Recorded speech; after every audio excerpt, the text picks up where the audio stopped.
توثیق پھر آپ سے ہی شروع کر رہا ہوں. توثیق پہ تمہاری توپوں کا رخ آج زیادہ ہے, لیکن اب ٹھیک ہے, پھر اب اجازت ہے جی, اجازت ہے. کس چیز کی؟ نہیں ویسے ہی آپ سے گفتگو کرنے کی. ہاں جی میں سوال کروں گا. ہاں جی کیجیے. ہاں میں تو سوال ہی کر سکتا ہوں نا, اور کیا کر سکتا ہوں. بالکل ہم بھی صرف جواب دے سکتے, ہم سوال تو کریں نہیں. مارننگ شو میں مطلب کوئی بلنڈر یا کوئی مطلب کوئی دلچسپ واقعہ ایسے ہوا ہو کہ مطلب کبھی اسٹیج سے گرے ہیں, کبھی بیٹھتے ہوئے یا گیس گر گیا ہو چلتا ہوا؟ نہیں ایسا کچھ نہیں ہوا, لیکن ایک بڑا دلچسپ آپ لوگوں کا, کیونکہ یہ آپ لوگ تینوں اس کو بڑا انجوائے کریں گے, کیونکہ آپ گیسٹس کی تلاش میں بھی رہتے ہیں, اور گیسٹ کو انوائٹ کرنا, اور آپ کی خیر ماشاء اللہ ٹیمز بھی ہیں, اور خود بھی اپنے پرس کہ آج کون آ رہا ہے لاسٹ مومنٹ پہ, یہ بڑی چیز ہے. تو آج کس کو پکڑنا ہے؟ تو مارننگ شو بھی ایک اسی طرح کا سلسلہ ہوتا ہے, اس میں روزانہ آپ کو 1-2 گیسٹ چاہیے ہوتے ہیں. تو ایک دفعہ کیا ہوا, ہمارے بڑے پیارے ضمیر کے تو بہت سے قریبی دوست ہیں, میرے بھی دوست ہیں, عرفان عرفی صاحب, رائٹر ہیں, بہت اچھے ڈرامے لکھتے ہیں, افسانہ نگار ہیں. تو انہوں نے ایک دن کیا ہوا کہ وہ اکثر نا, ہمیں بات ہے 2004-5 کی, وہ ہمیں کئی دفعہ گیسٹ ریکمینڈ کیا کرتے تھے کہ یار یہ بہت اچھا گیسٹ ہے, کوئی رائٹر ہے, کوئی انٹلیکچوئل ہے, کوئی آئی ڈونٹ نو, کوئی آرٹسٹ ہے, کوئی میوزیشین ہے, یہ آیا ہوا ہے ملک سے باہر سے, تو یہ بڑا اچھا. ٹھیک.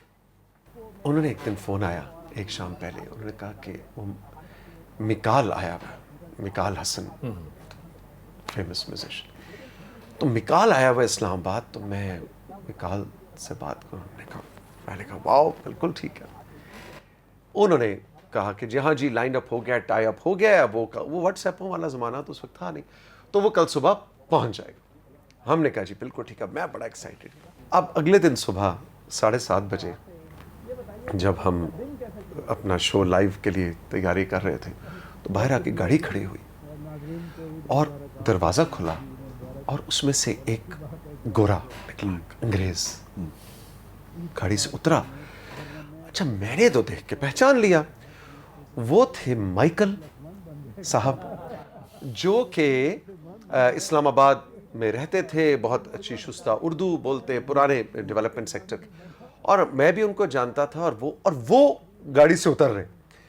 اس سے زیادہ دلچسپ بات یہ ہے کہ مائیکل صاحب کیونکہ پشتو بہت اچھی بولتے ہیں, اردو بہت اچھی بولتے ہیں, اس سے ایگزیکٹلی 5 دن پہلے میں نے مائیکل کو اپنے شو میں بلوا رکھا تھا. اب وہ اتر کے آئے, میں نے کہا ہیلو مائیکل. اب میں ذرا کہتے ہیں یا وہ عرفان کال می یسٹرڈے, رات کو مجھے عرفی کی کال آئی ہے, اور اس نے کہا کہ توثیق تمہیں اپنے شو میں بلا رہا ہے. تو میں نے کہا کہ ابھی تو میرے دل میں سوچا, میں نے کہا اچھا میرا شو اتنا اچھا گیا کہ توثیق مجھے دوبارہ بلا رہا ہے. تو پتہ یہ چلا کہ عرفی صاحب نے رات کے کسی شام کے کسی پہر میں اپنے کسی زون میں وہ مائیکل اور میکال وہ ایک جیسے تھے, تو وہ میسج جو ہے وہ کال جو ہے وہ میسج مائیکل کو کر دی. تو ہمیں, اور آپ سوچیں پھر ہم نے کیا کیا, کیس کریں, بٹھا لیا. ظاہر ہے, اور کیا کرتے صبح 7:30 بجے. تو ہم نے مائیکل کو دوبارہ انٹرویو کیا کچھ اور حوالوں سے. سو اس طرح کے بلنڈرز تو نہیں کہنا چاہیے, بٹ انٹرسٹنگ مومنٹ. شاید خاقان عباسی کے ساتھ بڑا انٹرسٹنگ کوئی آپ کا کوئی واقعہ؟ نہیں, اسٹوڈیو میں آ گئے. ہاں وہ تھا. ویسے شاہد صاحب کا میں یہاں پہ ضرور کہنا چاہوں گا, ہی از اے فارمر پرائم منسٹر. ان کے ساتھ کوئی سیکیورٹی پروٹوکول کیری نہیں کرتے. وہ بعض اوقات ایک 1500 سی سی کی گاڑی پہ 1500-1600 سی سی کی گاڑی پہ خود آ جاتے ہیں. اچھا ان کی ہائٹ چونکہ زیادہ ہے, تو میں نے کئی دفعہ ان کو کہا ہے کہ شاید صاحب گاڑی تھوڑی ساتھ بہت کیسے بیٹھتے ہیں آپ اس میں, اپنی شایان شان گاڑی رکھے آپ. ڈرائیور ان کے ساتھ اکثر نہیں ہوتا. نہیں کبھی بھی نہیں دیکھا میں نے. تو اس لحاظ سے بہت سمپلسٹی ہے. شاید خاقان عباسی صاحب کے اندر ادروائز بھی وہ جو ایروگینس ہوتی ہے وہ نہیں ہوتی. وہ نہیں ہے. ایروگینٹ اس شخص میں نہیں ہوتی. سلجھا ہوا ایروگینٹ اس شخص میں نہیں ہوتی. میرے ساتھ ایک دفعہ ہوا کہ میں گیسٹ کا نام نہیں لوں گا, لیکن میں اپنا پروگرام ریکارڈ کر کے اپنے کمرے میں گیا, تو سامنے نا صوفے پہ گیسٹ بیٹھے ہوئے, ایک پولیٹیشین نا.